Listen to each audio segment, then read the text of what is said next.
राधनपुर नाम का एक बहुत ही बड़ा गांव था जिसमें एक लड़का रहता था जिसका नाम मोनू था।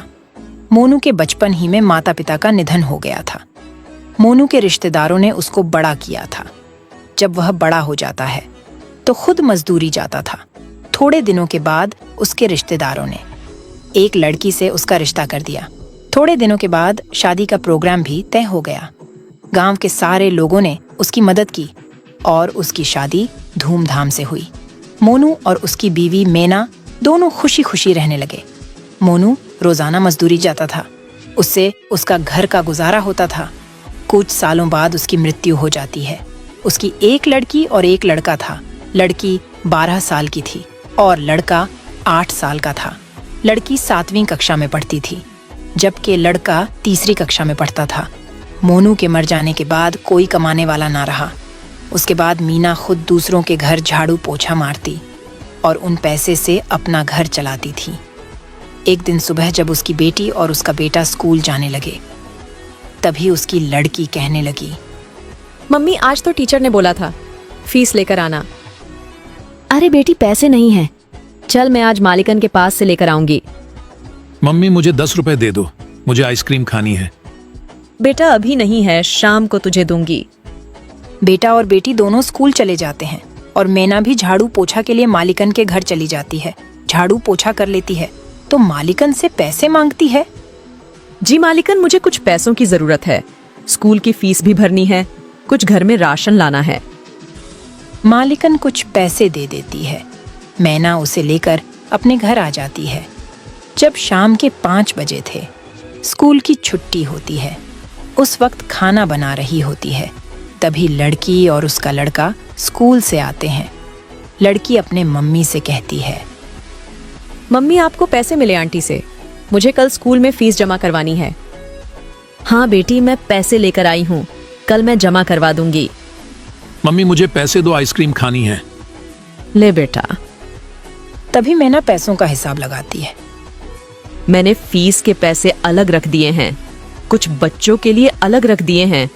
अभी तो राशन लाना बाकी है, कुछ ही पैसे हैं। इतने पैसों से तो आज रात का ही राशन आएगा। कल क्या होगा? मेरे बच्चे कल क्या खाएंगे? आज का खाना तो बच्चे खा लेंगे, लेकिन कल सुबह क्या कहेंगे? चलो ऐसा करती हूँ, आज मैं रात को नहीं खाऊंगी और इस खाने को सुबह में कुछ पानी डाल दूंगी तो सुबह बच्चे खाकर स्कूल चले जाएंगे। महेश, रीना, आओ बच्चों, चलो खाना खा लो। मम्मी आ गए हम। दोनों खाने के लिए बैठ जाते हैं। माँ क्या बनाया है? जो भी बनाया है खा लो, क्योंकि आज राशन खत्म हो गया है। दोनों खाना खाने लगते हैं। अरे माँ आप भी खा लो। बेटी बस इतना ही खाना है, उसके अलावा कोई घर में राशन नहीं है। अभी मैं खा लूंगी तो सुबह में तुम क्या खाओगे? और कहीं काम भी नहीं मिलता है, फिर पैसे मैं कहाँ से लाऊंगी? अरे मम्मी ऐसे आप निराश ना हो, मेरे जहन में एक आइडिया है। मम्मी आप समोसे बहुत अच्छे बनाती हो ना, ऐसा करो आप समोसे बनाकर बेचना शुरू कर दो, क्या पता हमारी आमदनी अच्छी हो जाए। बेटी बात तो सही है तेरी, उसके लिए तो पैसे चाहिए ना। माँ और बेटी दोनों बात ही कर रहे थे कि अचानक रीना के मामू आ जाते हैं। दीदी पैसों की चिंता ना करें, मेरे पास से तुम पैसे ले जाओ और अपना कारोबार शुरू कर दो। अरे मोहन, अचानक कैसे? मुझे आपके पैसे नहीं चाहिए, आप तो मुझसे बहुत छोटे हैं। दीदी आप इन सब बातों को मत सोचो। मेरे 2 पैसे लगाने से आपके 10 पैसे बन जाए तो मेरे पैसे बाद में लौटा देना। ठीक है, लेकिन मुझे समझ नहीं आता कि मैं समोसे कहाँ बेचूं। मम्मी स्कूल के बाहर, जहाँ मजदूर के आने जाने का रास्ता भी है और स्कूल के बच्चे भी खाएंगे। रीना तुमने तो बहुत ही अच्छा आइडिया दिया। उसके बाद मोहन अपनी बहन मैना को पैसे देकर चला जाता है। अगले ही दिन मैना स्कूल के सामने आम सड़क पर लगा देती है। वहां पर समोसे खाने के लिए मजदूर और बच्चों की भीड़ लग जाती है। आंटी, समोसे की खुशबू तो बहुत ही अच्छी आ रही है, मुझे भी समोसे की प्लेट दो ना। हाँ ले बहन।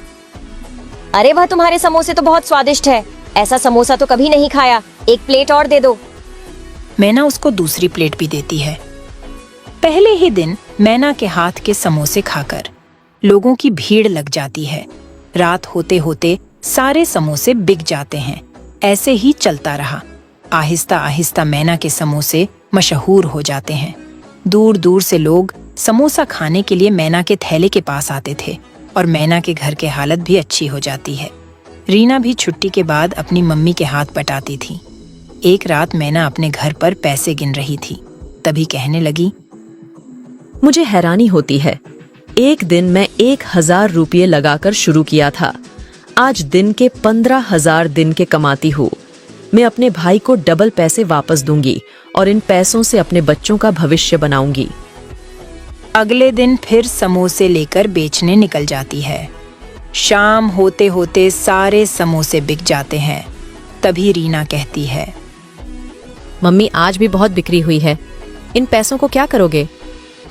तभी वह दोनों रोड पर से बातें करते हुए घर की तरफ जा रहे थे। तभी एक तेज रफ्तार ट्रक आ रहा था, जिसने उन दोनों को कुचल डाला। उसी वक्त वह दोनों दम तोड़ देते हैं। अधूरी इच्छा होने की वजह से वो दोनों चुड़ैल बन जाते हैं। अरे मेरे महेश का क्या होगा? अभी तो बहुत छोटा है, उसकी देखभाल कौन करेगा? अम्मी अब हमारा घर कैसे चलेगा? हमें कुछ करना पड़ेगा। बेटी घबराने की जरूरत नहीं है, हम दोनों अपनी इंसानी शक्ल का रूप ले लेंगे और हम समोसे बेचते रहेंगे। इस तरह वह दोनों अपने इंसानी रूप ले लेते हैं और अपने घर चले जाते हैं। मम्मी इतनी देर क्यों हो गई? कब से मैं आपका इंतजार कर रहा था, मुझे तो डर लग रहा था। तभी मम्मी महेश को अपने गले से लगा लेती है। अगले दिन सुबह दोनों माँ बेटी इंसानी रूप में समोसे की लारी लेकर निकल जाती हैं। सुबह से लेकर शाम तक समोसे की लारी पर खूब भीड़ रहती है। सारे समोसे बिक जाते हैं। दोनों माँ बेटी घर जाती है तो दोनों